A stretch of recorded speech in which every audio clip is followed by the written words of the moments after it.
खुलुमबाय। जों दिनै क'क्राझार जिल्ला बर' माहारि बंसु फरायसा आफाद आरो जोंनिनो गुबुन गुबुन डिस्ट्रिक्टनि उदालगुरि, चिरां, बाक्सा, तामुलपुर मोनबा डिस्ट्रिक्टजों जों दिनै बाव मोनसे सावरायमेल हाबाफारि लानाय जादों। बे हाबाफारि लानायनि मेन जाहोन थांखियानो जाहैबाय जोङो हाउसआवनो जों रायलायनानै जोङो जोंनिनो बर' माहारियारि फरायसा आफादनि नियम बायदियै जोङो दिनै जोंनि बिथोन बायदियै मानिलायैलाय जोङो 16/11 मार्च 2025 आव जों मोनसे मिटिं लिंनाय जादोंमोन हाउसैनो मोनबा डिस्ट्रिक्टजों। नाथाय बेयावबो जों मिटिं लिंनायाव जोंनि मानगोनां आफादगिरि बनजित सार आरो नबज्योति आरो इरागदाव आरो वासिं बिसोर जोंजों थारमाने फैयाखै। खेबसेल' लिंनाय जायाखैमोन मिटिंखौ। जों 16/11/2025 आव खेबसे आरो 26/11/2025 आव खेबसे आरो 25/11/2025 आव खेबसे आरो 30/11 थारिखआवबो जों मिटिं लिंनाय जादोंमोन।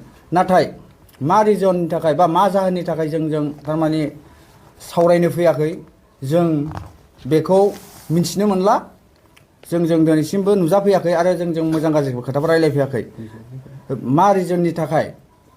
आरो जों बिनि थाखायनो आगोलबो जों बिसोर मिटिङाव खेबब्रै खेबबा मिटिं लिंनायावबो जाहाथे जों नुजाफैयाखै। बिनि थाखायनो जोङो बिसोरखौ बै मिटिङाव नुजाफैयैनि जाहोननि थाखाय जोंनि बर' माहारियारि बर' बंसु फरायसा आफादा मावलांनांगौ हाबा जोंहा बहुद दं। बेयाव जोंहा माखासे एक्टिभिटी गैयैलाय जों गोदान बे हाउसनि मोनबा डिस्ट्रिक्टजों जों हाउसआव रायलायनानै आईसी हिसाबै जोङो बहायनानै दोनदोंमोन। बे आईसी बहायनानै दोननायावबो बिसोर जोंखौ गनायनानै लानो हायाखै। गनायनानै लानो हायैयाव दिनै बिसोरो खामानि बेलेग खामानि मावगासिनो दं।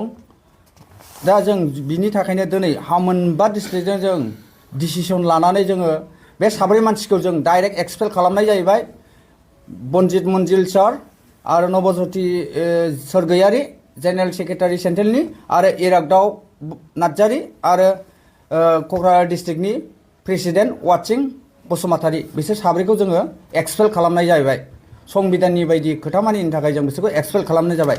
आरो बेजोंनो लोगोसे जोंनि दिनै मोनबा डिस्ट्रिक्टजों जों हाउसआव सावरायनानै जोङो फुल पेजेटनि थाखाय जों सेन्ट्रेलनि आफादगिरि हिसाबै जोङो मोनबा डिस्ट्रिक्टजों जों रायलायनानै जोङो जोंनो मानगोनां मिस्टार बिथेन इस्लारिखौ जोङो फुल पेजेट हिसाबै प्रेसिडेन्ट गायसननाय जाहैबाय।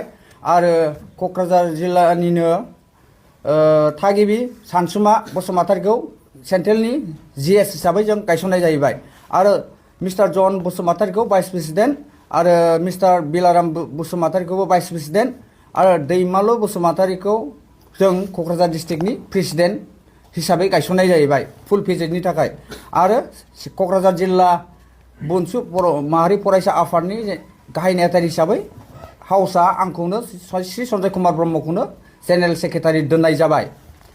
दा बेयाव जों सोरबा इन्डिभिजुवेल बा सोरबा पार्सनेल क'क्राझार डिस्ट्रिक्टल' बा सोरबा चिरांल' नङा। बाव जोङो इन टटेल मोनबा डिस्ट्रिक्टजों जों लानानै हाउसैसो डिसिसन लानाय जादों।